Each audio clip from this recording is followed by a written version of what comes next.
We are here for our first Future of Diplomacy interview with the Deputy Secretary of State, Jim Steinberg, who's an alumnus of Harvard College, longtime veteran of American foreign policy, and someone familiar with academia, former dean of the LBJ School of Government at the University of Texas. Jim, welcome. Thank you, Nick. Good to be here. Glad to have you with us. First question is this. You've been in office now a year and a half, working for Secretary Clinton and President Obama. It's my view that the Obama administration took office at the toughest time in memory in terms of the multiplicity of challenges that the U.S. was facing. 2 wars, Iran and North Korea threatening the peace, the transnational problems. What was it like after the president was elected to go through that transition in the first months of office just to prioritize the issues that would be on the leading part of the agenda? Well, Nick, as you observed, I've been both an academic and a practitioner, and one of the things that I did in my academic life, along with my good friend Kurt Campbell, before coming into office, was to write a book about presidential transitions in foreign policy. And so Kurt and I had given a lot of thought to the challenges, looking at the history and the past practice, what had gone well and what had gone badly. And we learned a few lessons that I think we were able to apply reasonably successfully. And the first, as you said, was the importance of prioritizing. There's a tremendous temptation to try to tackle everything at once. But the problem, of course, is that the time in which you're most tempted to do it is the time when you have the least capacity to do it. There's a lot of learning to do. There are a limited number of new officials in place. And so you have to be very, very careful and constrained about how you do that. The second thing is that while you're excited to get on with your new agenda, you have to make sure that you're handling what Kurt and I have called the legacy issues, the things that did carry over, the things you didn't choose to work on, but the things you had to work on.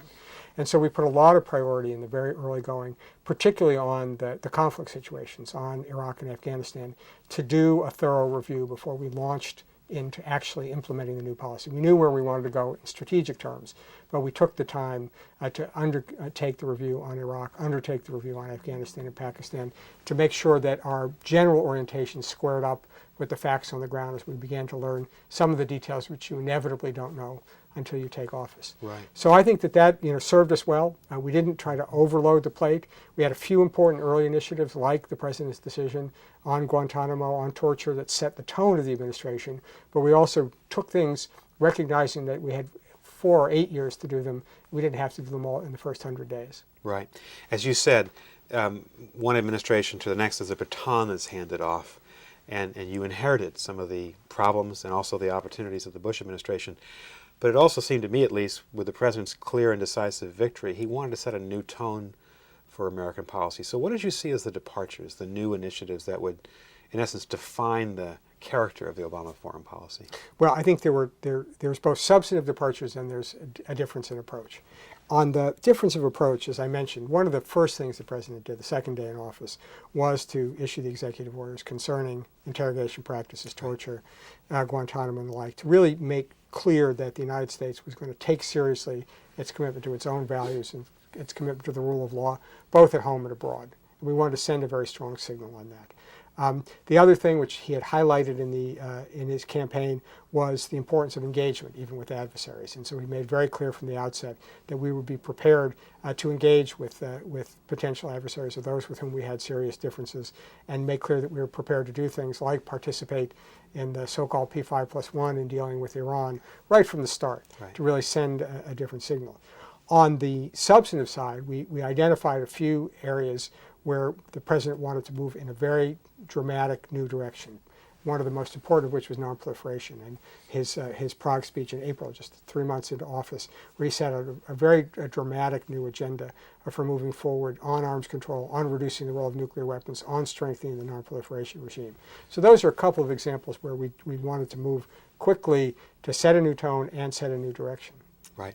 And so obviously you had to think about your great power relationships. This is something that both of the last 2 administrations, you and I served together in the Clinton and Bush, paid a lot of attention to. China and India, 2 rising powers. We need good relations with both of them, but the character is going to be different. Could you talk a little bit about how you've approached both of those countries? I think there were important differences between the Obama and the Bush administration, but I think in terms of China and India, there's far more commonality than difference. I think particularly with respect to China, there really has been a sustained and bipartisan approach to China for decades. Presidents of both Republicans and Democrats have recognized that we need a sustained relationship with China, that it's consequential to our future, that we are going to have differences. We certainly have differences of value, but sustaining and building that relationship and trying to both build areas of cooperation and manage the differences is critical. So I think this is an area where President Bush had considerable success, and President Obama identified early the need to do this. One of his first phone calls was to President Hu Jintao. One of his first meetings with foreign leaders was with President Hu at the G20 summit in London. And we've tried to build on the work, but just to broaden it and strengthen it. So, for example, in the Bush administration, as you know, there was a strategic economic dialogue that was led by Secretary Paulson. And on the security political side, the dialogue was handled by my predecessor, Bob Zoellick.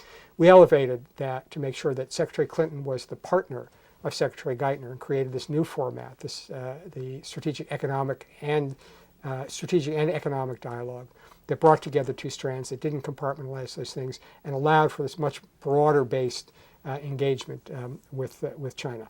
And I think that's panned out on important issues, whether it's finally getting to an understanding on moving forward on the climate agenda in Copenhagen, or dealing with the problems of North Korea and Iran and the like. With India, obviously that's been a bigger change over the last 10 or so years.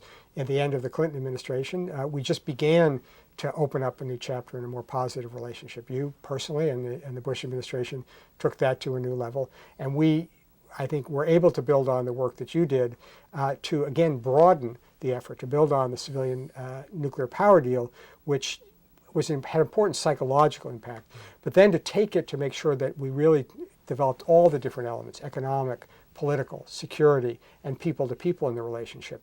And that was really, I think, highlighted in the fact that the President chose to have the visit of Prime Minister Singh be the first official state visit of the Obama administration. And the work that we've done in establishing the strategic dialogue with India allows us to take this to a different depth and to recognize that it has a different character than the dialogue with China, because it has a much stronger people-to-people dimension to it, and a strong values dimension to it as well.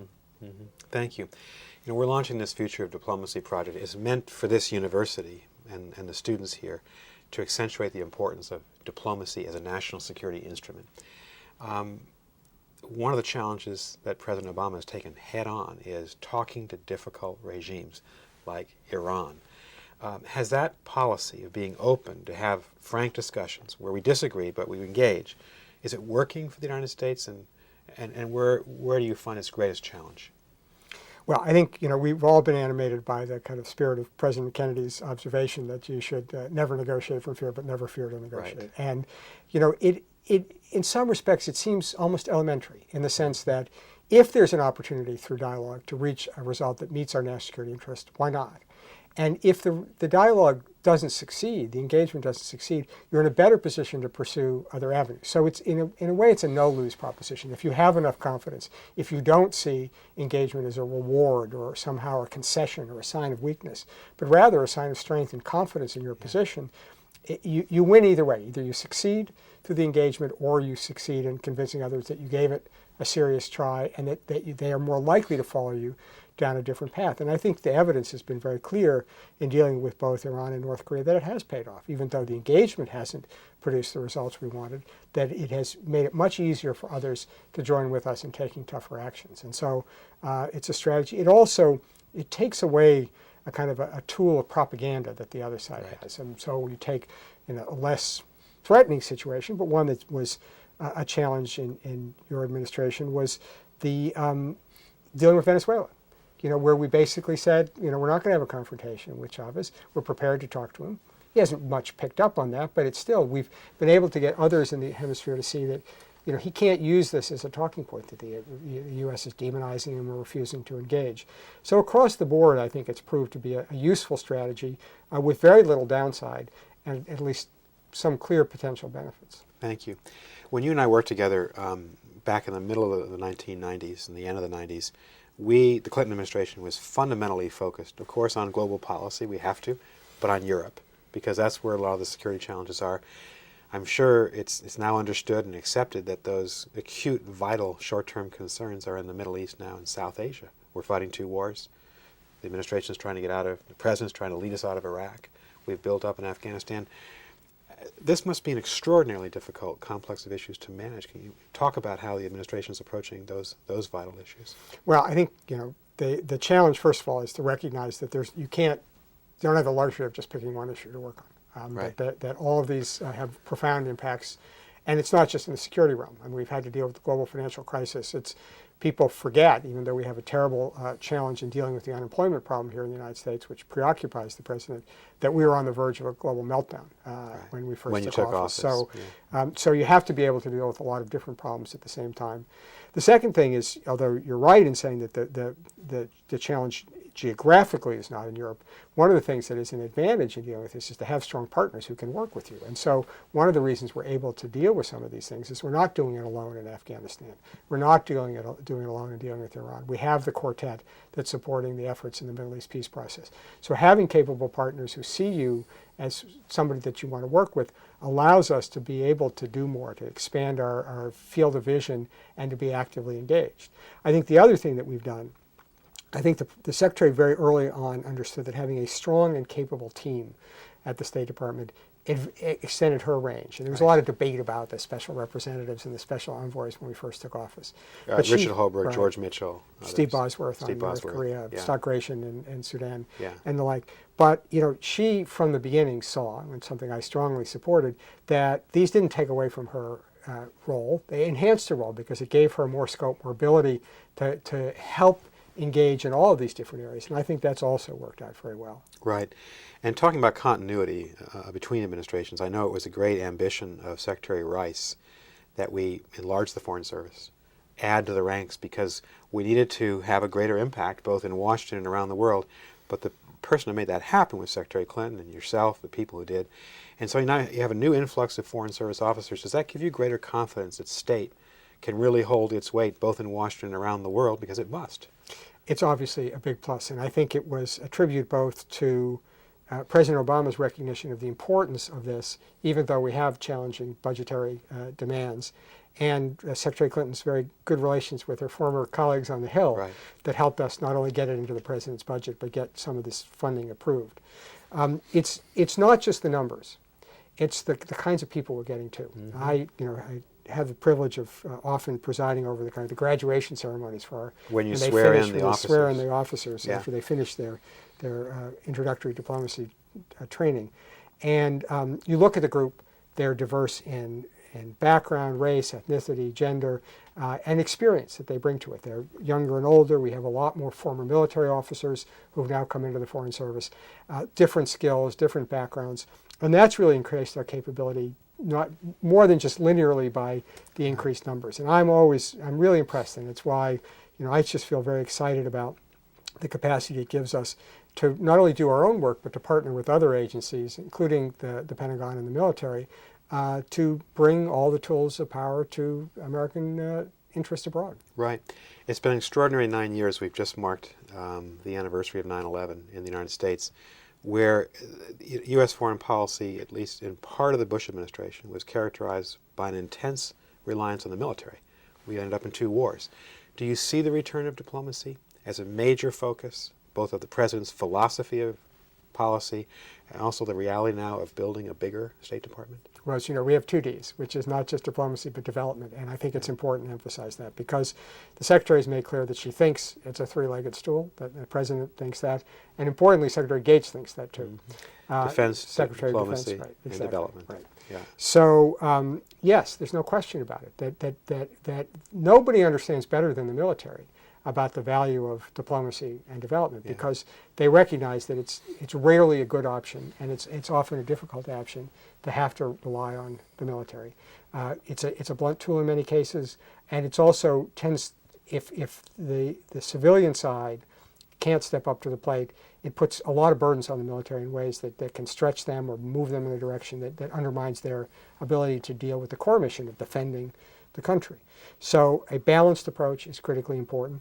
And we've seen, that it does position ourselves better to deal with the challenges. If we can be out there, we can building partnerships, building new institutions, building new arrangements of cooperation that leverage American leadership and give us more influence. Right.